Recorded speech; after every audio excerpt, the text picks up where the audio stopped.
Pireezidaantiin Ameerikaa Doonaald Tiraamp erga marsaa lammaffaaf gara aangootti deebi'ee utuu waggaa tokkollee hin guutin gaaffiin aangoo irraa buqqisuu jedhu heddummaataa jira.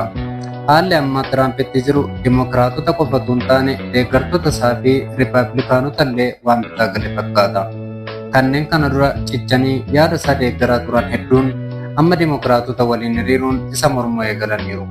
Amma iyyanni lammiilee Ameerikaa hedduu garee mirgaaf falman paartilee siyaasaa fi kanneen biroo irraa ka'aa jiru duula Tiraamp aangoo irraa buqqisuu jedhu kana cimsaa jiru. Duulli kun ammoo carraaqqii haaraa walakkeessa tarmii bulchiinsa pireezidaantichaa irratti koongirasiin Ameerikaa hojiirra oolchuu akka ta'uuf gaafachaa jiru. Iyyannoo fi duulli jalqabe kun gara tarkaanfii koongirasiitti ce'uu danda'a gaaffiin jedhu ammallee gaaffiidha. Haa ta'u malee Tiraamp mataan isaa yoo Rippaabilikoonni laafan Dimookiraatonni na buqqisuuf duubatti hin jiran jechuun dubbateera. Kanaafis akeekkachiisa paartii isaanii Rippaabilikaanotaaf kennaniin filannoo walakkaa bara 2026 irratti Rippaabilikaatonni baay'inaan injifachuun barbaachisaa ta'uu himan. Gareewwan hedduun pireezidaantichi hooggansa keessatti itti gaafatamummaa dhabuun himataa kan jiran yoo ta'u, kaan ammoo mallattoo namootaa walitti qabaa jiru. Dhaabbanni Change.org jedhamu hanga ammaatti mallattoo 98 ol walitti qabu ibseera. Kanneen biroo akka Tiraamp buqqa'u gaafatan aangootti fayyadamuun gochaa seera dimookiraasii diiguu fi yakkoota biroo gochaa jira jedhu. Ta'ullee dhiibbaan kun ammallee mormii guddaa kan qabu dhimma siyaasaa walxaxaa fi rakkisaa ta'edha. Ameerikaa keessatti aangoo irraa kaafamuun adeemsa heera mootummaa keessa jira. Garuu Tiraamp akka salphaatti nama harka kennu fakkaatu. Xalayaan Tiraamp dilbata darbe ministeera muummee Noorwee Joonas Gaar Stooriif barreessan ammoo hedduu biratti qeeqa kaaseera. Xalayichaan Tiraamp waraana 8 fi sanaa ol labsuu kiyyaaf badhaasa Noobeelii nageenyaa dhoowwachuu wayitan yaadu kanaan booda waa'ee nageenyaa irratti xiyyeeffannaan hojjechuuf dirqama kan hin qabnetu natti dhaga'ama jedhan.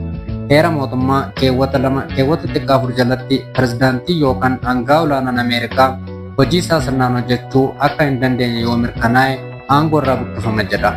Seerri kun pireezidaantii Tiraamp gaafatama isaanii baachuu dhabuu isaanii ragaa yoo mirkanaa'e aangoo isaanii itti aanaa isaanitti dabarsanii akka kennan dirqisiisa.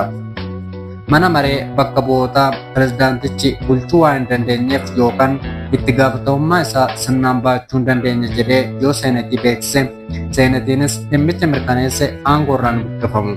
Pireezidaantichi yoo morme ammoo koongirasiin akka murtee dabarsu ta'a. Sagaleen seenatii fi mana maree bakka bu'ootaan kennamu kamuu caalmaa harka 3 keessaa 2 argachuu qaba.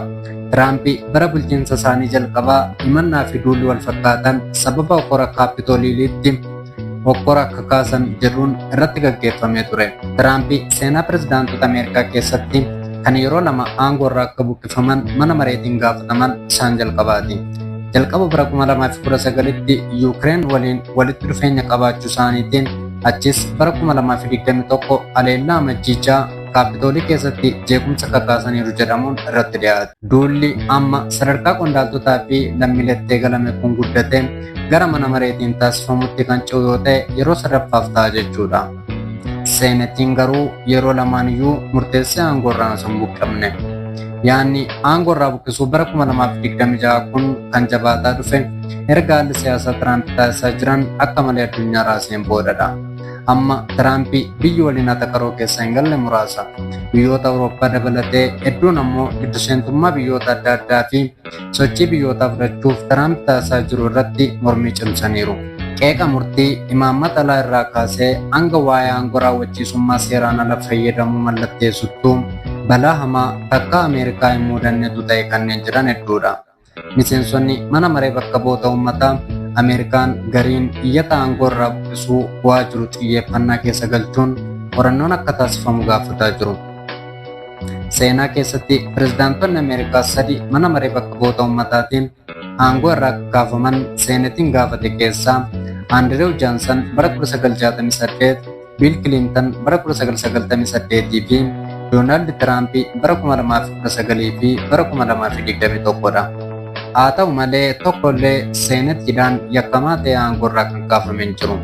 Riichaard Niiksan bara 1974tti himanni aangoo irraa kaafamuu isa mudatee ture. Sagalee manaa dura aangoo gadhiise. Kun iddoo baayogiraafiidha.